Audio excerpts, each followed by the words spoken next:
Hello again, everyone. Scoons Comics here with another exciting, oh so thrilling comic book haul. Yes, how y'all doing? It is a couple days after Thanksgiving. Had the traditional Black Friday sales everywhere, of course, the comic shops included. I've divorced myself from the main local comic shop. Can't go there anymore. Bad people. But I did go to the local toy and comic shop. I give them a shot every so often. Their inventory doesn't change much, but they always have the only sale they ever run is that buy one, get one 50% off. And I said, okay, I'll give them a shot. And I went out there and they had big fat nothing. I mean, they had some books I would like to have had, but they're just so overpriced that even if I work something out where I got half off, it's still overpriced. So that's kind of a bummer.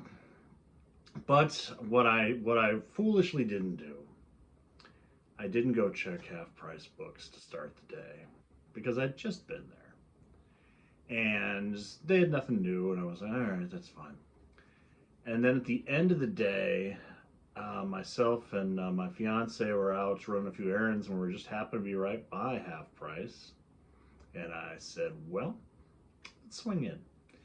And they had a bunch of books sitting out. They had like four long boxes sitting up front, like they made like a special section of like sales stuff for the holiday, and a bunch of comics. And there were people digging through them, and it made me mad because I was foolish. I missed out. I should have been there when it opened and gone through. But I still got some nice things. I I'm just kicking myself. My regular haunts, I should know better, but oh well.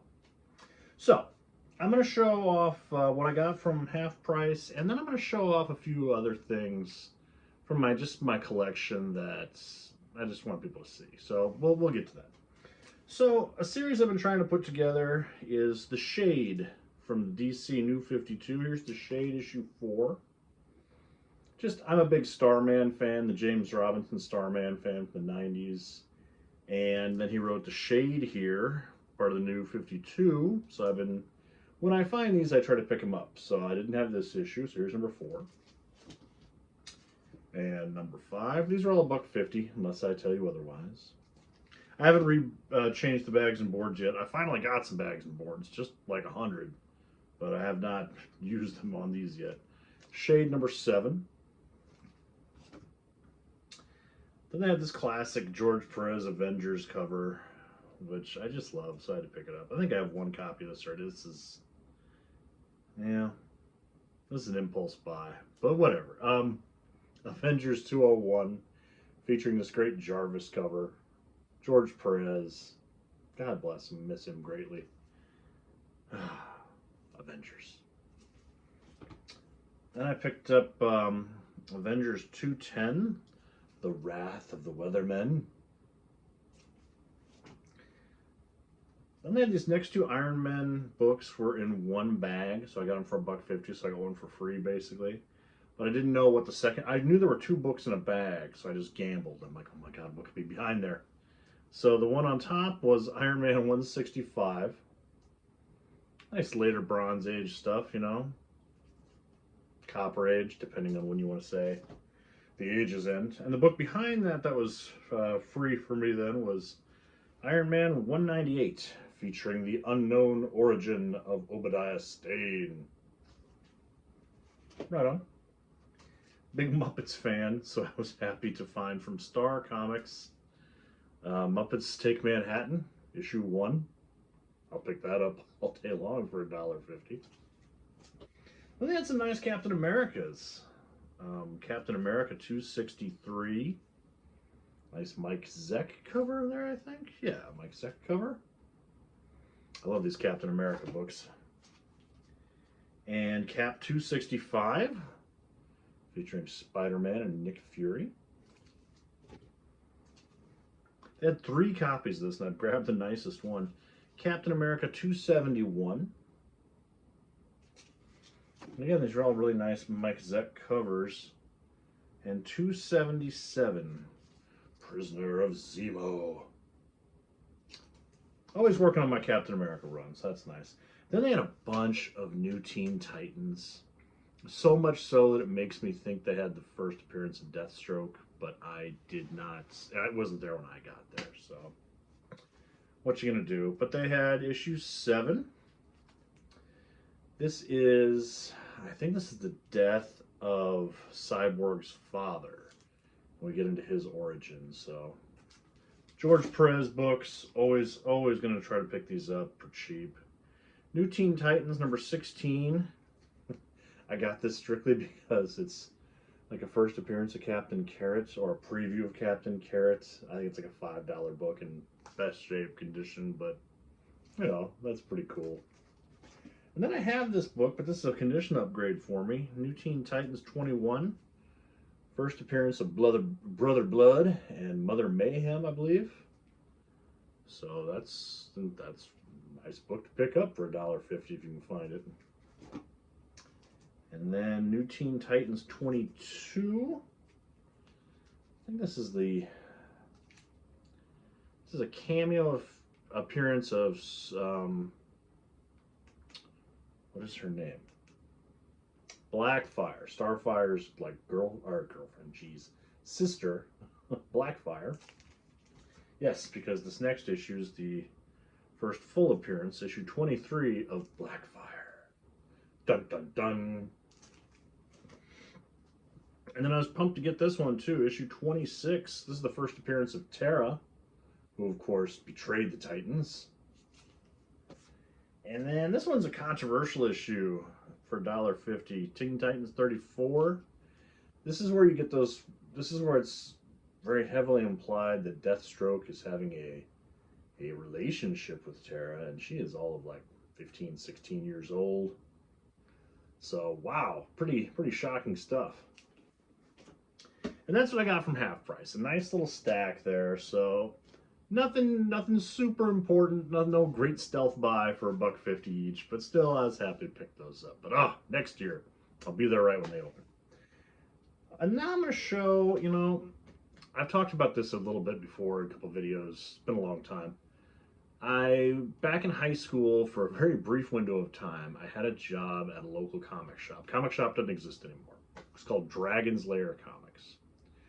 And a guy basically hired me. He had a ton of long boxes that were just unorganized, just completely, you didn't know what was in them. They were everywhere. And I started talking to the guy. The guy was nice. I was, you know, we got along fine. And he's like, anytime you got free time, you want to come in here, I'll give you $5 an hour to go through the books and organize them. And also as part of this deal, basically I just basically worked there for free to get this deal. He told me once I got the books all organized, I could fill a long box as long as it didn't have X-Men or Spider-Man. And whatever I had in this long box, I could stuff it completely full. $100, I could have a long box. I was like, oh, all right. Well, this is like 1996, so my collection was very much just what was coming out that week. I didn't have many things that were old. So some of those I'm going to show off right here. Some of my Tales of Suspense, which I picked up many years ago, which I was very excited about. So we got Tales of Suspense, number 55. Featuring the Mandarin. These are all this one's beat up. This has got a big crease down the dead center of it. But, you know, thrown into a box, it was a pretty good deal for me. And then issue 62. I remember specifically grabbing any Silver Age Marvel that I could find. I didn't get a whole lot of DC with this box. I very much remember concentrating on Marvel. I wish I knew exactly what I got out of this box. But I know I got these. And this is, I think, the first or second Silver Age Red Skull. I should have written it down here. Now this is the origin of Red Skull. Tales of Suspense number 66. Featuring Iron Man and Captain America. Look at that cover. Jack Kirby goodness there. Jack Kirby goodness. I can make a drinking game out of my channel. Every time I say Jack Kirby goodness, you can take a shot. Here's a real nice copy of Tales of Suspense number 76. I love those Captain America covers. Another one with a nice several big old creases in it, but that's okay. Tales of Suspense number 82, featuring the Adaptoid.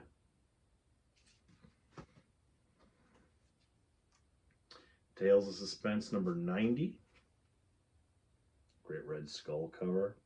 I love these Silver Age books, and I wish I could find them more often on the affordable side for me in good condition. So happy to have these like base books in my collection that I got all in one shot. And then issue, what do I got here? I got a couple more to show. Issue 91, Iron Man and the Crusher. Yeah, the monstrous Crusher. And then I just really love this Jack Kirby cover. I love this Captain America. Tales of Suspense number 96. To be reborn. Look at that expression Kirby puts in there. I like that book a lot.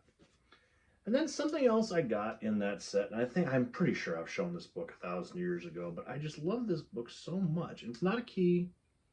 There's nothing. I just love it. And I was when I saw the new Black Panther movie, I saw Namor, and I thought of this book again, so I'm happy to show it again. Iron Man King Size Special number 1. But look at this cover. You got Iron Man. You got the Titanium Man. You got Namor. The colors are so good. Letterbox. This just screams Marvel to me, and it just makes me happy to have it. And it's one of these, it's one of these square bound books. It's just in really nice shape. So this was a book that I'm not saying it, but this is a book that I also picked up when I was a kid at that comic shop, all in that one box. Okay. And I love it. It's just a beautiful comic. I always have it on display. And it always kind of sticks out to me like a sore thumb amongst like the more expensive key comics I have, but I just love it. And no excuses. You love what you love. This is a cool comic book. Yes. And that's what I got, guys. That's what I got. I hope you all are well. Hope you had a great Thanksgiving, and I will see you all soon.